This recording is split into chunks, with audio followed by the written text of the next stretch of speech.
Good evening and welcome to the Times and Transcript and Rogers TV presentation of the local campaign candidate debate for the riding of Moncton-Riverview-Dieppe. I'm your moderator, Gilles Allain, and we are live from the Rogers studio in Moncton, New Brunswick. Tonight's debate will focus on national and local issues as the people select a new member of parliament in the federal election on Monday, October 19th. The order of the candidates has already been selected and determined by draw prior to this broadcast. Joining me are the candidates. For the Green Party, Luc Melanson. For the Liberal Party, Ginette Petitpas Taylor. Good evening. From the Progressive Conservative Party, Goguen. Good evening. And from the New Democratic Party, Luc LeBlanc. Please welcome as well our panelists for tonight's debate. From the Times and Transcript in Moncton, Donna Hooper. And from Acadia Broadcasting, 91.9 The Ben, Alan Deering. The rules of the debate are as follows. Each candidate will begin with a 30-second opening statement. Then the first candidate will be posed a question from one of our panelists. The candidate will have 60 seconds to respond.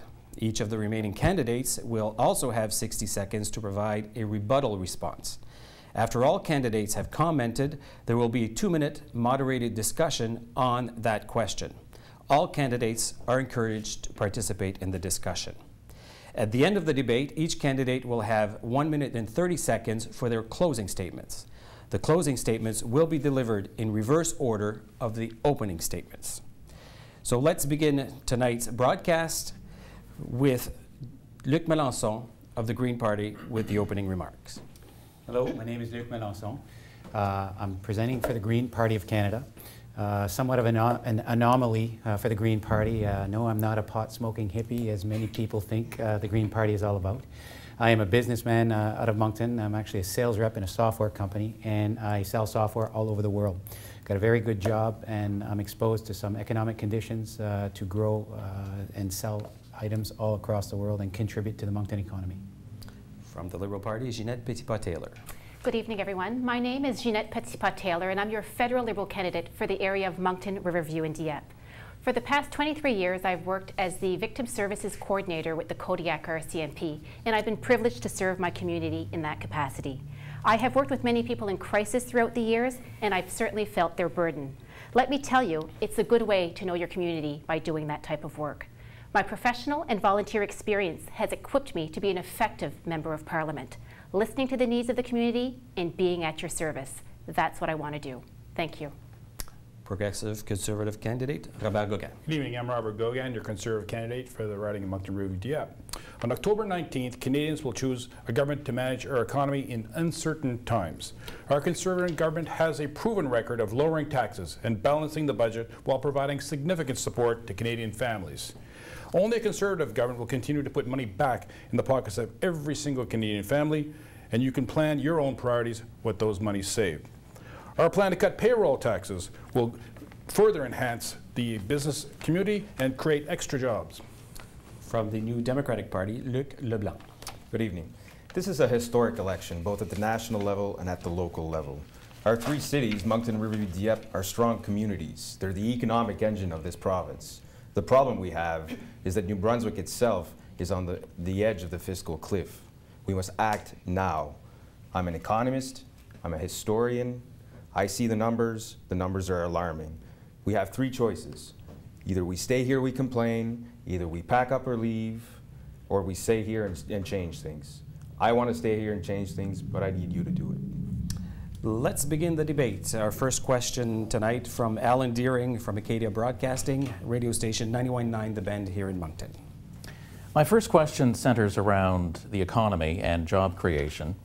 In terms of creating jobs, the province of New Brunswick has tended to prefer funding payroll rebates to companies for each job created. From a federal standpoint, do you feel this is an effective way of creating jobs, long-lasting jobs in the community? Well, the local jobs, environment in New Brunswick, we keep on talking about creating jobs. The big thing in the news in the past year or so has been we want to expand oil sands, we want to create pipeline. We keep talking about bringing jobs to New Brunswick for expanding pipeline. We know that that's not true. All you have to do is look at Newfoundland, who has expanded in the oil sector. They have gone from a have-not province to a have province, which means, I guess, the government's in good shape, but their unemployment is at 12%, which is worse than New Brunswick. So we've got a very different vision when it comes to job creation. It has to do with investment, and we'll be discussing that, I'm sure, in a little bit further detail as the evening goes on. Well, with respect to job creation, I think we really need to have a two-prong approach. We certainly need to, first of all, encourage small and medium-sized businesses to create good-paying jobs within our province. And also, we need to make sure that our federal government is prepared to provide infrastructure spending for economic growth within our community. What I'm hearing at the door over the past 4 months is that people are looking for good-paying jobs, reasons for them to stay here, for them and also their children. With respect to that, we really need to make sure that the money is put in the economy so that we can create good-paying jobs. The Liberal government has promised to invest $125 billion in infrastructure spending, let it be in social infrastructure, green infrastructure, or transit infrastructure. And with that money, it's certainly going to be an investment in our community, and is also going to stimulate the economy and stimulate good jobs. And the spin-offs from that economic amount that is going to be put forward is also going to blossom. So we have to look at both approaches there. Mr. Goguen? Well, our perspective is on lowering taxes for small businesses. We know that small businesses are the economic engine of the whole Canadian economy, so by lowering taxes and making more money available for small companies, obviously they can hire more people. Companies also deal an awful lot with the federal government, and what we will do is we'll reduce red tape problems, will free up more time for them to work on productive issues within their company. There's also the accelerated depreciation for machineries, which will create some cash flow, and we've continued to do on that. There are many great investment opportunities in Greater Moncton. I mean, the Conference Board of Canada has foretold that our GPD, in the next year will be of 3%, and of course in the next year it'll be 2%. We're leaders in manufacturing, we're many leaders in transportation, we're leaders in warehousing, we have backroom offices for many multinational companies, and obviously we have tourism and the great people live here. So we have many opportunities here. Investing in companies, lowering their taxes, creating employment is our perspective. Mr. LeBlanc? Well, the question's on job creation subsidies. I'm going to answer that question directly. Do I like them? No. Do we have to do them? Yes. We live in a competitive, globalized world. Corporations can set up shop anywhere they want to. Industries are highly mobile these days. And in order to attract businesses to Greater Moncton, the truth that we dislike to talk about is that sometimes we have to offer these subsidies. We just had a major job announcement here in Moncton. I think that's great. But what we need to understand is that social programs, the kind of programs that the NDP are proposing, are also economic programs. What we want to do is put more money in the pockets of consumers so consumers can consume at the local level. Where are they going to go? They're going to go to small and medium-sized local businesses. They're going to increase the cash flow for these businesses, increase margins for these businesses. We know that 70 to 80% of job creation is in small and medium-sized business. That's where we want to concentrate our efforts. Now that we've broken the ice with the first question, 2 minutes in additional discussion, reaction to candidates' answers. Open it up to you. Well, economic development is obviously more complicated than it used to be. We live in a globalized world now. I know this, I'm an economist. We can't simply sit on our hands and ask global corporations to come here, please. We've got to provide some kind of incentive. But what we can't provide is good social programs. That sounds kind of counterintuitive, but it's really not. For example, I'll give you the example of the United States. In the United States, we have private health care. In Canada, we have universal health care. That means that large corporations have their health costs, the health costs of their employees, covered by a subsidized national health care strategy. In the United States, they pay exorbitant amounts of money per employees. That increases costs for businesses, and in Canada, we have a situation where that is decreased. So we're in a good shape here in Canada to attract these types of businesses because of our social programs. Social programs are good for business.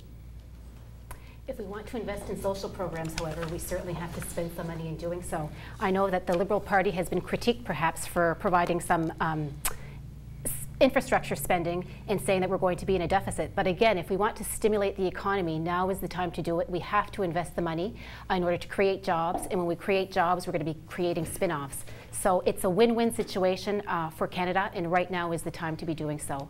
I fully agree with Mr. LeBlanc with respect to social programs. Being a social worker, working in the community for the past number of years, I absolutely see and recognize the benefits of social programs. But we have to pay for those social programs, and sometimes it means running into a deficit in order to do so.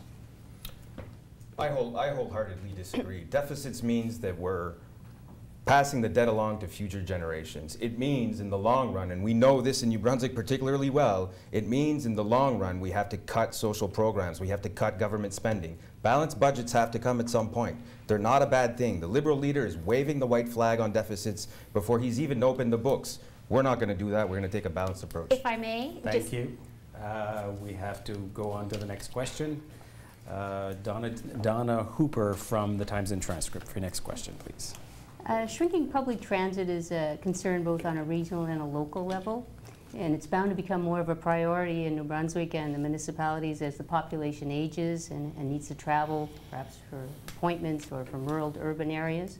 What future do you see for the Via Rail train service in this province? And also, what can you see for assisting municipalities such as this area in terms of local transport? Thank you for the question. The Liberal Party has committed to $20 billion in infrastructure spending when it comes to transport. And when we look at Via Rail, that's absolutely a wonderful example of perhaps how we could support that and support the progression of that. And also when we look at wanting to encourage people to use the transit system, oftentimes when I hear of people that say, geez, I would take the bus, however, it just takes me so long to get from point A to point B. I think with infrastructure spending when it comes to transport, more can be done, and then from there we would encourage people in order to use those green ways of getting around town, and then from there minimizing the cost of their own personal use of vehicles and whatnot. At the end of the day as well, it becomes a very good initiative when it comes to our environment. So we are very supportive of those types of activities. So go again. Well, under the Action Plan 2015, of course, we have the infrastructure program, which is the hugest since Canadian history, 53 billion over 10 years, and public transportation is provided in there. Just recently, we funded the purchase of 11 buses with Peticodiac, which will certainly help those people who don't have cars and help them become more productive and go back to work. Obviously, we have a plan which will start in 2 years, which will fund greater public transit, which is $750,000, and then later on into the millions. However, we're a smaller location, and we have to deal more with the people who are on the ground here, and buses seem to be the order of the day. We've done very well with the plan here with Stephen Harbour in the sense of infrastructure has been invested in places which are relevant to Atlantic Canada. And my point is that I don't believe that the Liberal plan, while it's adjusted well to Montreal, Toronto, and Vancouver, is adaptable to here. Thank you, Mr. Goguen. Mr. LeBlanc. When we talk about public transit, we have to take a regional approach. It's not just an urban area problem, it's a regional problem, particularly in a regional service center like Moncton. We've got public transit in Moncton. It works quite well. It's quite affordable for folks. What we need is a transportation system that brings people into Moncton to come shop, to come spend money in local businesses, so on and so forth. The NDP fought hard to keep the Via Rail connection to Bathurst, New Brunswick. We got the government to back down. We're quite proud of that. What we need here in New Brunswick is a good intercity or regional bus system that brings folks at an affordable price, that brings folks into the urban centers to come spend their money in our wonderful city in Moncton. Merci. Thank you. Mr. Melanson. The Via Rail project is squarely within the strategy of the Green Party because mass transportation is an eco-friendly way to go about things, and it fits squarely in the funding program of the Green Party.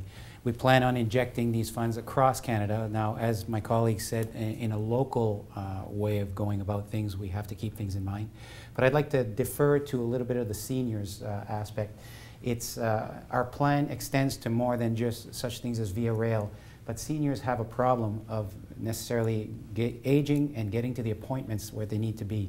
And that's something that's squarely in the plan of the Green Party, is allowing seniors great transportation options, which is in turn going to be able to allow them to stay in their homes as long as they wish. Opening the floor. I would like to make a comment when my friend here, Mr. Goguen, indicated that the Liberal plan doesn't necessarily work for the area here. Try telling that to a cancer patient in Campbellton who has to come to the oncology center in Moncton to receive treatment, and their only way to get here is through via rail. So we certainly need to expand our horizons there and say that there's certainly some local initiatives that can certainly take place and that our province will benefit from. And there's not only seniors, there's many other age groups that will benefit from providing infrastructure spending when it comes to transit. When it comes to VIA, the previous provincial government, the Conservative government, invested heavily into continuing VIA Rail, and I believe the commitment with VIA was for 15 years. There was a 47-kilometre segment that was missing. It took $10.1 million to fund it, and while Mr. Goguen of the NDP certainly made an awful lot of noise, I can assure you that the Atlantic Caucus band together to make sure that the people in northern New Brunswick who didn't have access to cancer treatment, oncology, and cardiology in the north were able to be accessible through maintaining the via transportation, the ocean. And on that note, on the issue of oncology, we're happy to say that we invested $10 million in the Atlantic Cancer Institute so that those from the north and from the south be able to have these great treatments. The reasons why we kept Via Rail are not important. The important aspect here is that we have Via Rail now. It doesn't matter who did it, what did it, it's that we saved Via Rail. Via Rail is an important interregional communication and transportation link. It's absolutely essential. It's essential for public transportation. We know Via Rail transports people, but these tracks also transfer and transport industrial goods. We need it for industrial development, for the development of the economy in the north and for development of the economy in Moncton. Needless to say, Moncton is a historic transportation hub, and the railroad's always been an important part of our city. It was a wise move. Once you lose the infrastructure, it's hard to come back, and certainly the people from the north should not be disenfranchised. It ensures their full participation in Canadian society. Thank you for your answers. Following question, Alan Deering from Acadia Broadcasting. Just this week, Stats Canada said that New Brunswick now has the highest proportion of people over the age of 65. 19% is the figure. Is the healthcare system in our province, in our city, prepared to deal with an aging population, given the fact that we've been hearing so many stories lately about overcrowding in hospitals and patients being housed in hallways? We'll start with Mr. Goguen. Well, certainly one of the things that we've looked at is making sure that seniors can stay in their own homes. Some seniors will tell you that they fear death less than going into the special care homes. And one of the things that we've done is we've expanded relief for home care services to keep them in their homes.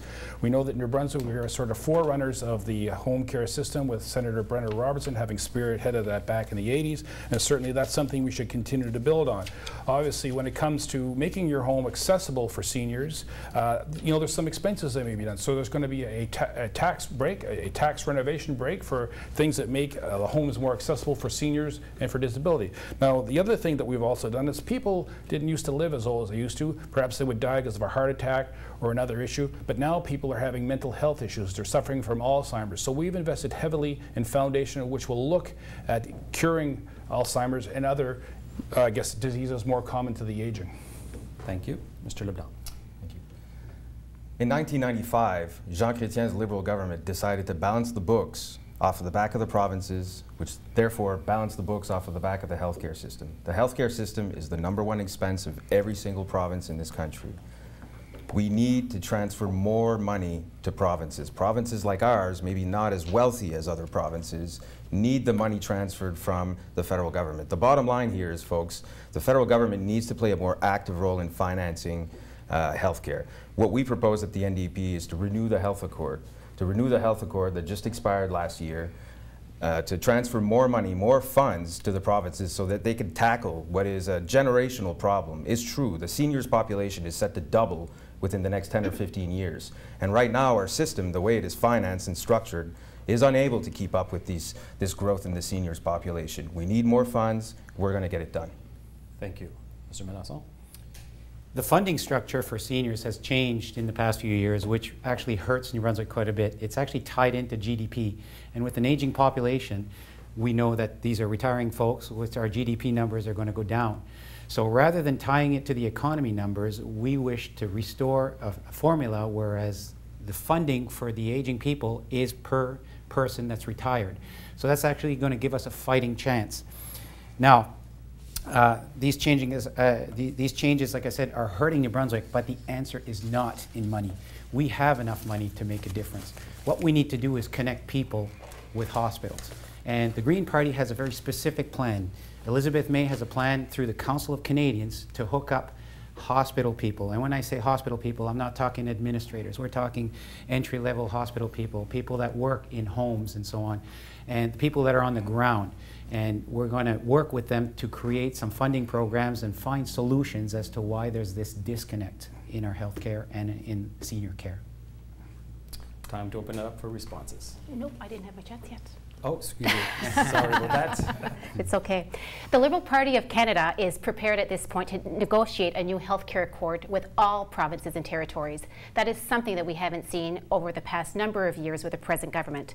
So we want to make sure that we have that open dialogue to find out what are their needs of the provinces and territories and to see how we can better help them and serve them. We are also prepared at putting significant amounts of money when it comes to home care services. As my friend Mr. Goguen indicated and alluded to, many seniors prefer to age home as opposed to going into hospital settings or senior care settings. But if we want to keep them home, we certainly have to make sure that they have the resources that are available and the tools that are needed to keep them home. We also know that it makes financial sense to keep them home as it costs much less. However, we need to make sure that they have the tools that they need. And finally, for those who do need perhaps to go into a nursing facility or a special care home, we have to make sure that we have the areas to send them. And with social infrastructure spending that has been announced, we are prepared to create such avenues to ensure that people have the locations where they need to go. Thank you. Now I will open it up. I believe the health accord runs until 2016, 2017, with the increase being each and every year up until at 6%. After that time, the increases, I repeat, the increases, not the reductions, the increases will be of 3% plus the GPD, whatever amount would be allocated over and above that. So between the years 2011, 2015, the average amount transferred to the province of New Brunswick from the federal government was $4.4 million. I'm sorry, 4.4%. And they actually spent 1% over that period of time. So where is the gap of 3%?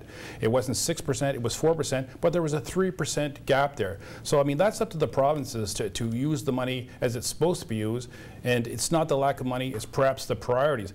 Also, Cecile Casista was suggesting that perhaps seniors care be shifted from social services into healthcare, and perhaps that is a continuum of Medicare because people are living longer and longer. I know Minister Boudreau has reviewed that, but it's something that should be seriously looked at.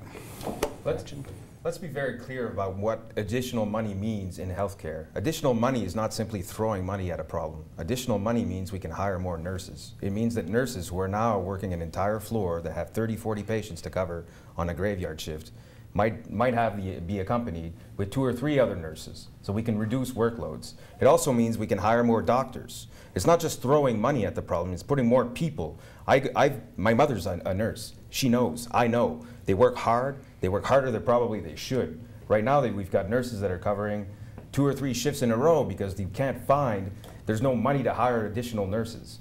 So additional money is not simply just throwing money at the problem. Additional money means hiring new people, hiring more nurses, hiring more doctors in our provinces. And if I may add to that, providing quality services to the people who need it. Our senior population should be able to age in dignity and receive the respect and the services that they need. So providing quality service is absolutely key to them. Thank you very much. Next question, Donna Hooper. Excuse me. It's been a few years since it's been recommended that a bridge be built over the Peticodiac River instead of the causeway, and the province of New Brunswick is prepared to support that. What is your position on creating this free-flowing river, and if you support it, what steps can be taken quickly to act on this? Mr. LeBlanc. Yes. So first of all, I entirely support cleaning up the river. Our river is a UNESCO site. It's running in the heart of the city. We absolutely need to open it up and to let it flow freely. So our position is that we're going to do that. We're going to open it up. Building of the causeway in 1968 was a mistake. It was a historic mistake. It should have never happened. There's nothing we can do to go back and undo that mistake. The only thing we can do is open up the river by building a bridge instead of a causeway. So what the NDP is proposing is $150 million over 4 years in infrastructure and new infrastructure funds for the province of New Brunswick. Now, it's up to the province of New Brunswick to either choose the Causeway project or not.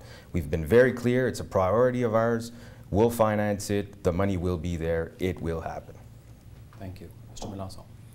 Well, we are somewhat in the same accord as far as the opening up the bridge. Of course, the Green Party wants to see that. We would like to see the river restored. However, there's a responsible way of doing that.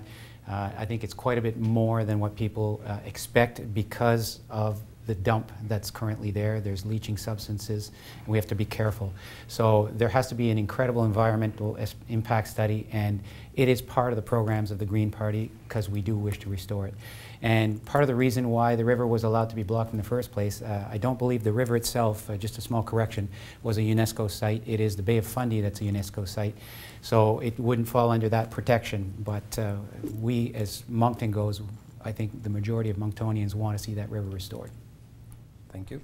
Madame Petitpas Taylor. If I'm fortunate to become your future Member of Parliament, I promise you that I will work very hard for full restoration of the Peticodiac River.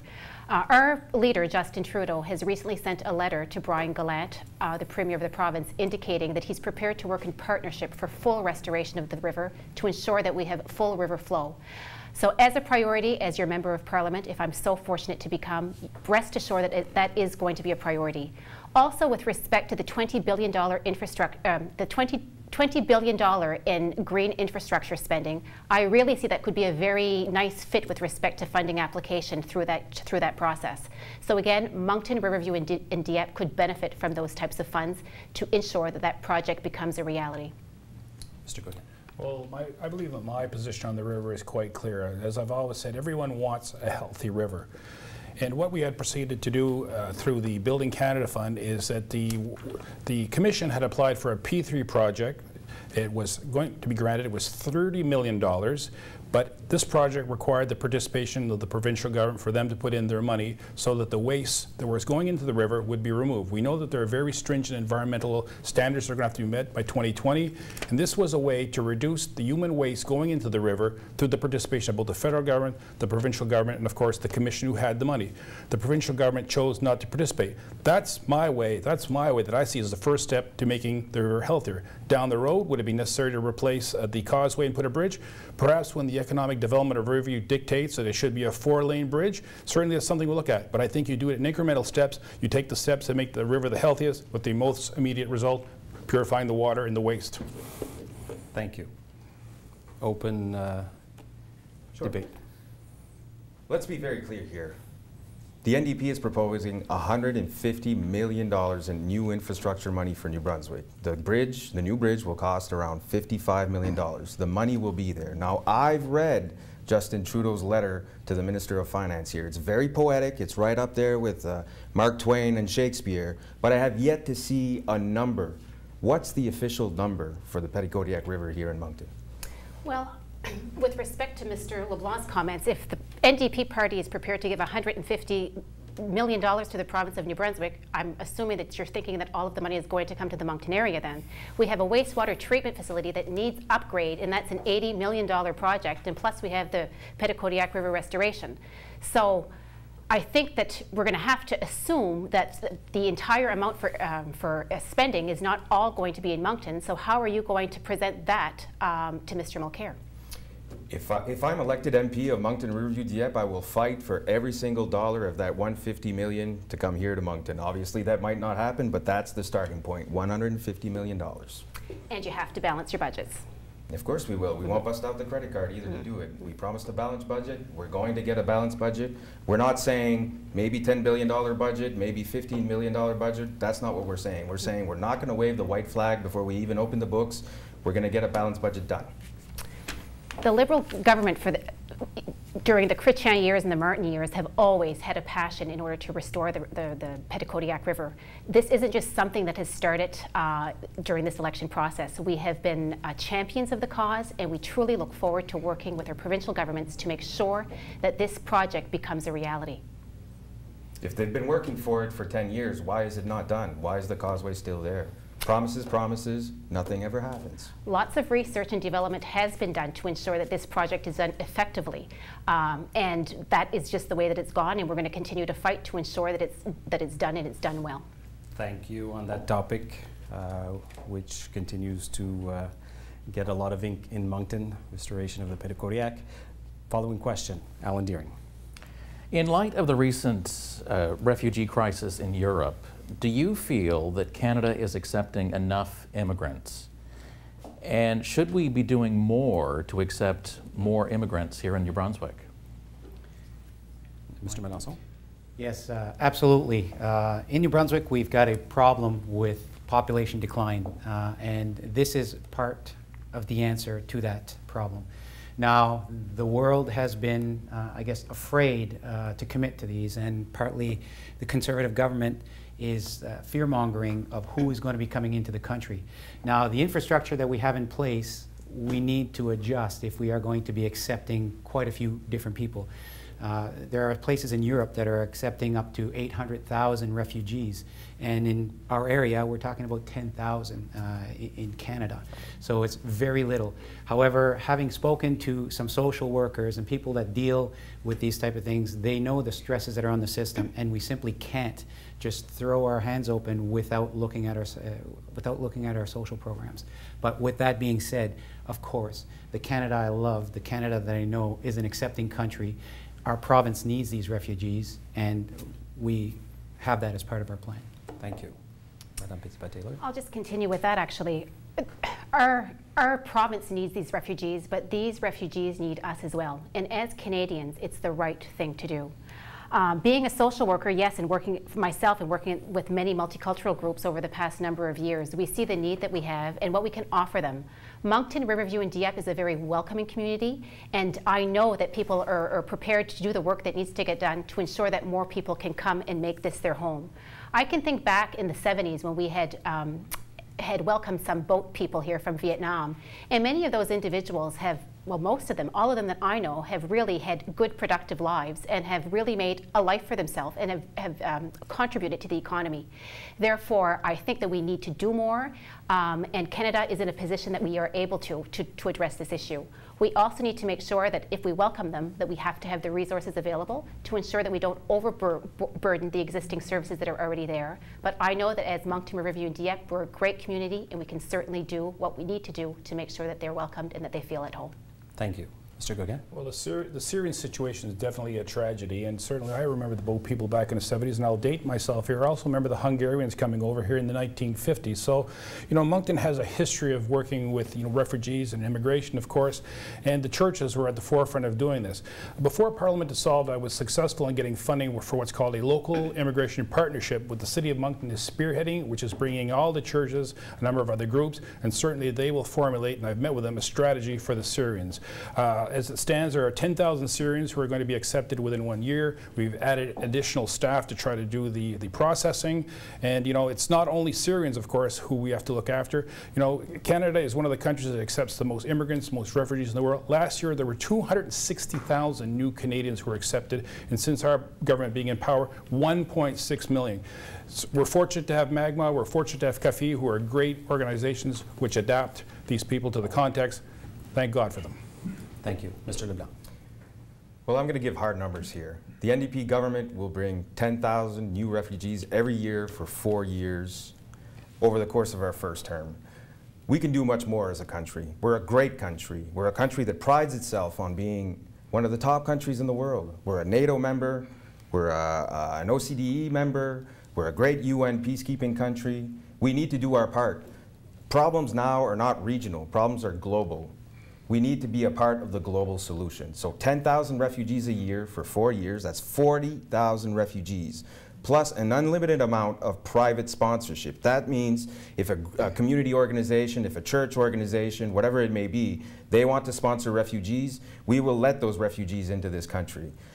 We need to be serious about this refugee crisis. We need to stop being afraid of our own shadow. We've got General Rick Hilliard, former Chief of the Defense Staff, that says we can do this, we can get it done. Let's go ahead.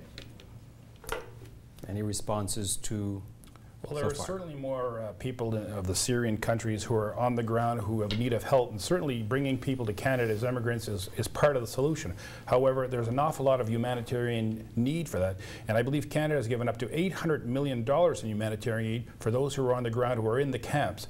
And certainly what we will do is we'll focus on the most vulnerable, the ones who are persecuted because of their religion, the women, the children, and that will be where our focus is. But certainly there's also the $100 million which Canada is going to match from other sources. If they're donated to a not-for-profit corporation, on the ground is where many of the people are going to be. Getting them over here, we have to act diligently. I also believe that Canada really needs to champion this cause. We can truly do better. The Liberal Party of Canada has first of all indicated that we're welcoming 25,000 refugees to start off.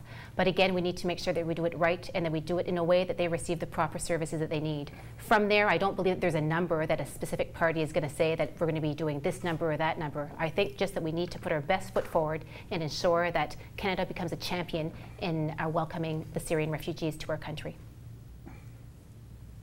Thank you. Next question from Moncton's daily newspaper, The Times and Transcript, Donna Hooper. New Brunswick is very much a trade-dependent province, and Greater Moncton is gaining ground in building trade links around the world. What are your plans in terms of Moncton's opportunities in terms of growing that export of goods and services, particularly dealing perhaps with the airport and the plan, a very ambitious plan, but a good one, to develop an East-West North America tech hub out of Moncton? Thank you for the question. Lots of work needs to be done with respect to that area and with respect to trade. Speaking to many individuals that work in the business sector, they indicate that that is something that we really have to expand on to ensure that the processes are in place. Our party is prepared, and I'm prepared to meet with all business people in these sectors to ensure that we can really expand and exploit that sector so that there's good community growth and good economic growth for the area. That's good. Well, certainly the airport is a pivotal point when it comes to developing trade. And the Conservative government, when it went into power, had 4 free trade agreements. It has now signed 44 free trade agreements, one of them being with Europe, where there's 500 million people who we can deal with.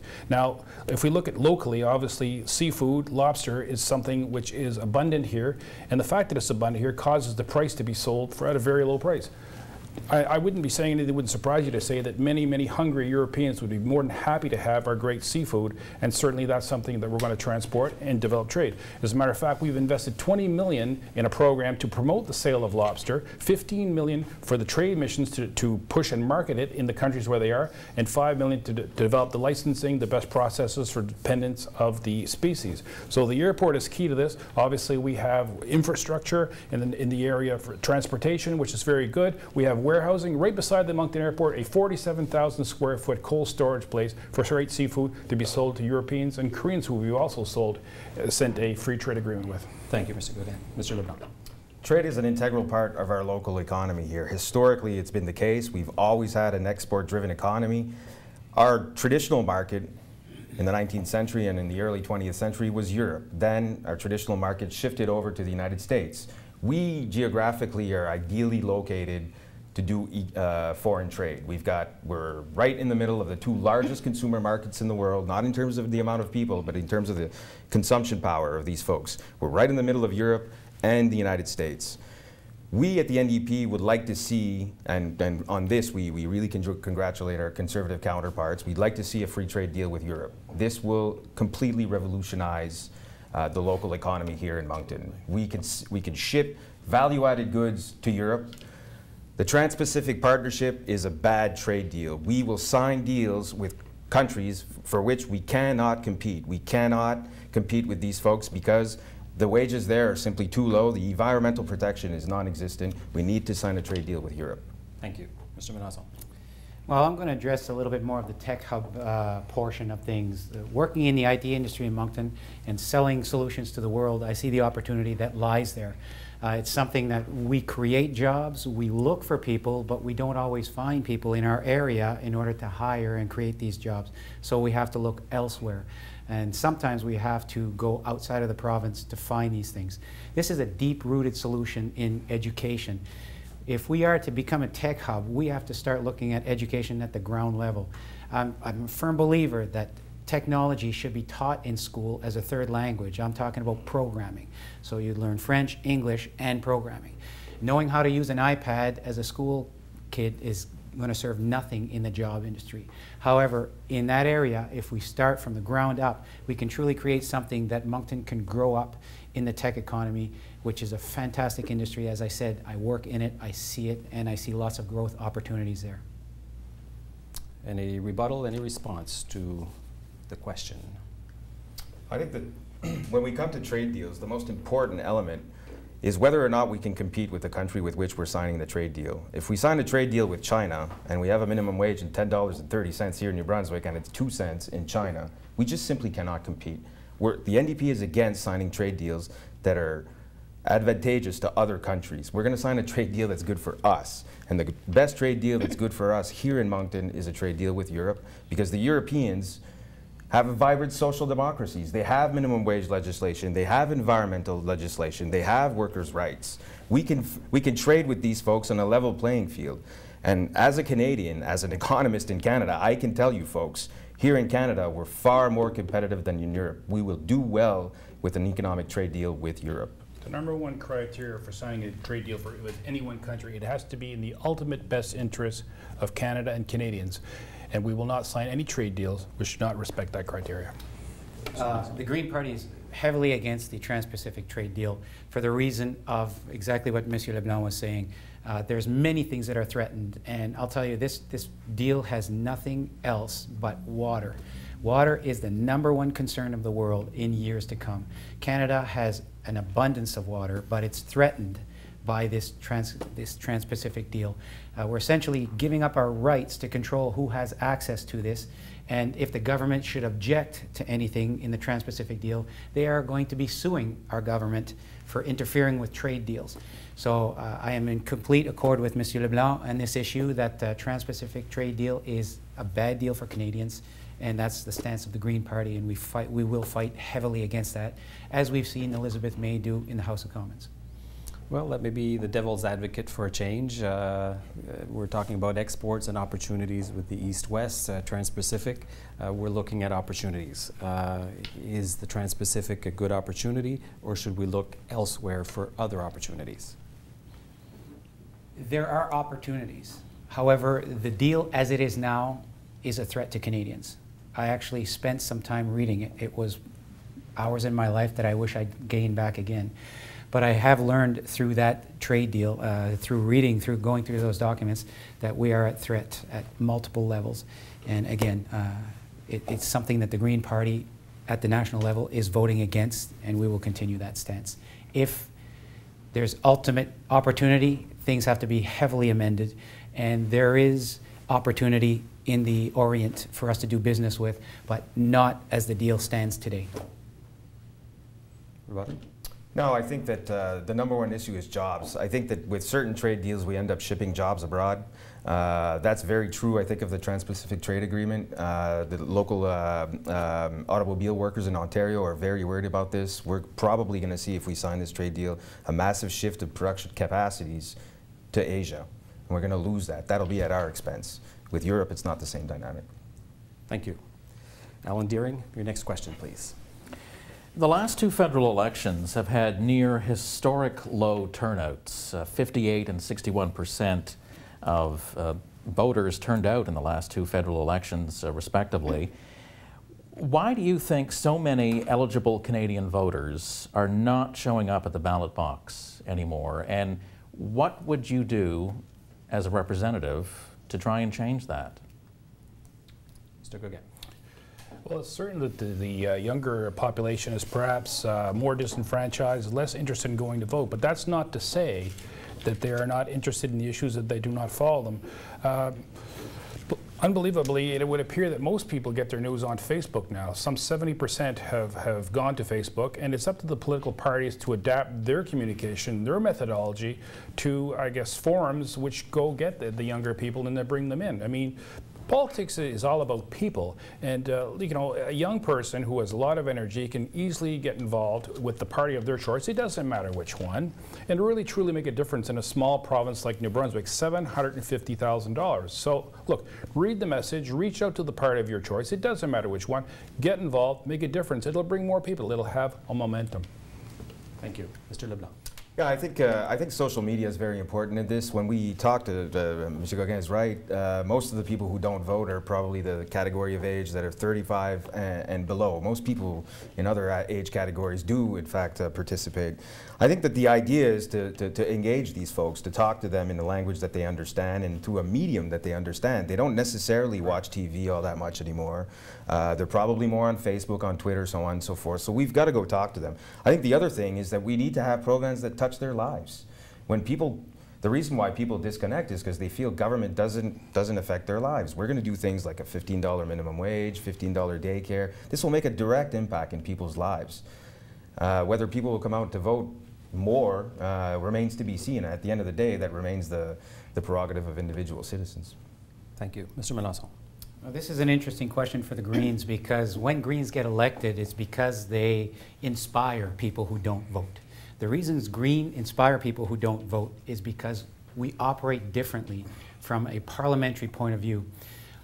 The reason people are uninspired is because they feel their MPs, regardless of who they are, have no control. And they're absolutely right. When they elected, go to Ottawa, if they're part of NDP, PCs, or Liberal, they get to the House of Commons and they are presented with a piece of paper and told how to vote on the issues that the parties want to pass.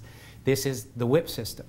The Greens are very different on how they operate. They actually operate without a whip. Elizabeth May, our leader, has told us she will never tell us how to vote. She will, in fact, expect us to go to the public and find out how we want to be represented, and we are supposed to vote in that fashion. So that is why people are so attached to Green members in Parliament and why Elizabeth May is so popular. We can actually speak our minds at the House of Commons. Thank you. Why are people so disenfranchised? Well, I think oftentimes people have a low level of trust and faith in their politicians, and that needs to change. We need to ensure that politicians are accessible, that we're listening to our constituents' concerns, and also that we're advising them what are the projects that we're working on. What happens in Ottawa when your Member of Parliament is there? We also need to make sure, and our leader, Justin Trudeau, has indicated that he's prepared at looking at reforming the electoral system to kind of see, you know, what can be done, how can we do it better. We also know that when we look at the House when people are sitting, oftentimes you can kind of see why people become disengaged when they see that people are yelling and screaming and bullying one another. So lots of work needs to be done in order in reforming that question period that is there to truly do some work and not just it being a yelling match. And finally, I think that we really need to engage young people and get involved in the process. I've been very proud over the past several months that we have a high number of young people that are involved and engaged in my campaign. And I can tell you that just brings about more young people that are getting involved. And that's really what energizes me in seeing them getting involved, because they're the future and that's what it's all about. We have about an extra minute, minute and a half. Is that enough, what you've discussed, to get the younger generation to get out and vote? No, I'd like to give a little bit more substance to the idea of electoral reform. The NDP is in favor of proportional representation. Proportional representation will make sure that every single vote in this country counts. Right now, folks in strong NDP or Liberal or Conservative ridings don't necessarily feel, because of the first past the post system, they don't necessarily feel that their vote counts. So what do? They just stay home. What we're going to do once we take power is we're going to have proportional representation, which means that seats will be assigned according to the overall percentage of votes received by a given party. That will mean that every single vote will count, and that will encourage people to go out and vote. I want to clarify a point that Mr. LeBlanc indicated earlier about $15 minimum wage. Oftentimes we hear the NDP party talking about that they're going to be increasing the minimum wage to $15 an hour, but what they fail to indicate that is only for federally regulated workers within this country.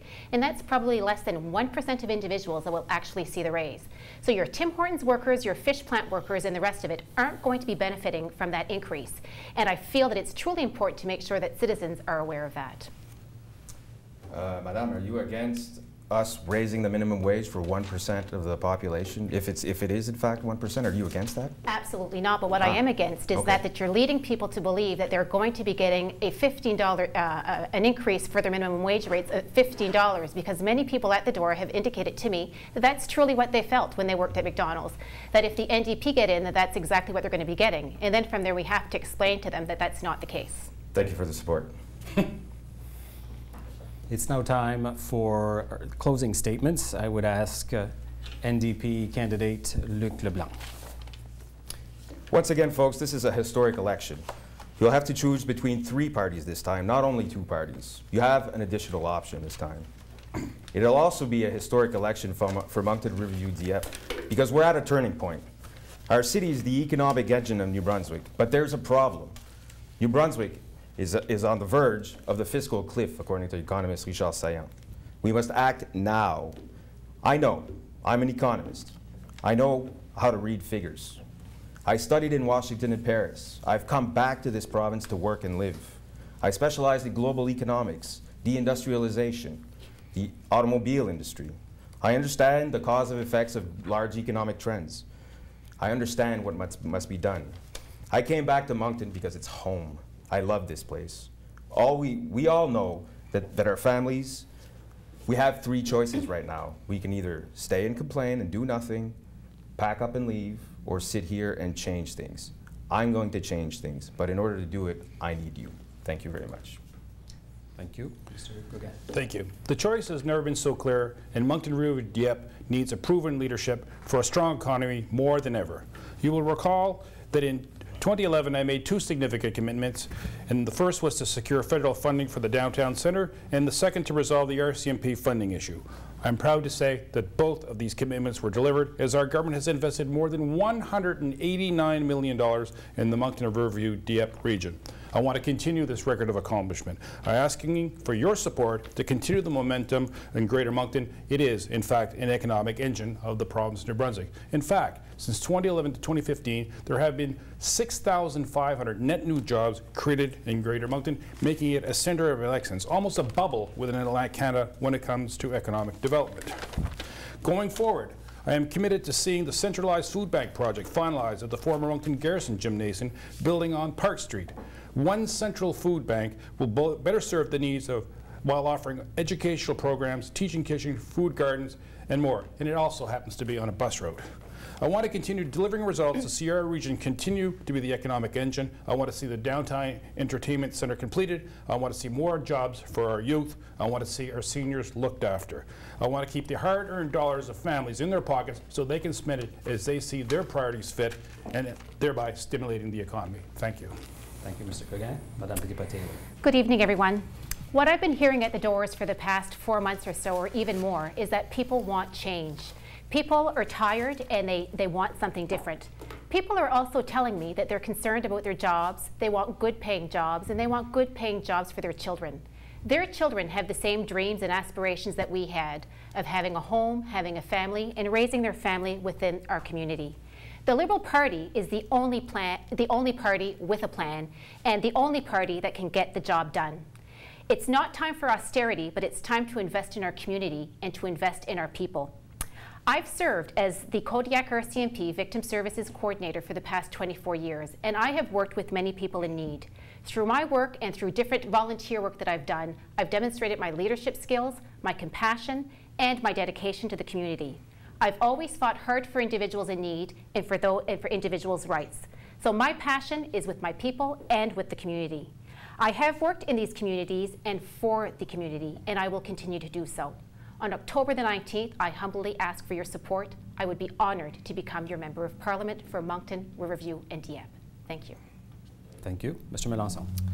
So knocking at doors, I've been speaking with people, and the biggest thing has been the disenfranchised voter.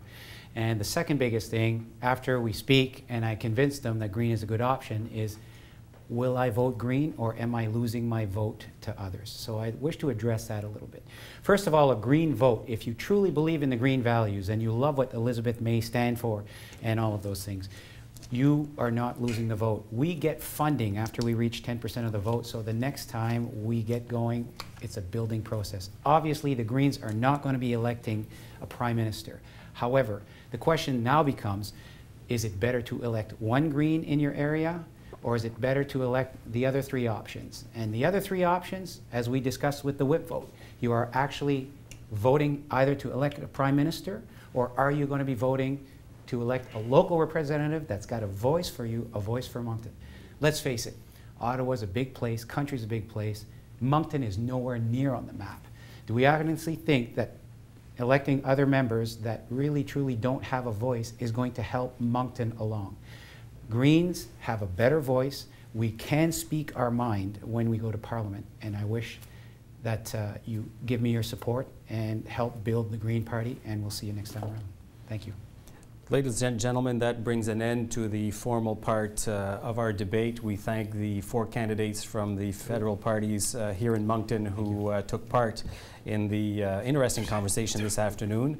Luc LeBlanc of the New Democratic Party, Robert Goguen of the Conservative Party, Ginette Petitpas Taylor of the Liberal Party, and Luc Melanson of the Green Party. We thank you at home for tuning in and listening to the issues locally that are top of the agenda here in Moncton, and especially thank the 2 panelists today from Acadia Broadcasting 91.9 The Bend radio station here in Moncton, Alan Deering, and from Moncton's daily newspaper, The Times and Transcript, Donna Hooper. Thank you very much for participating in today's debate.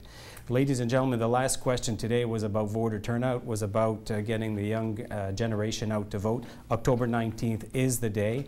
We certainly invite you to bring out as many people as possible. We live in a wonderful democracy in Canada.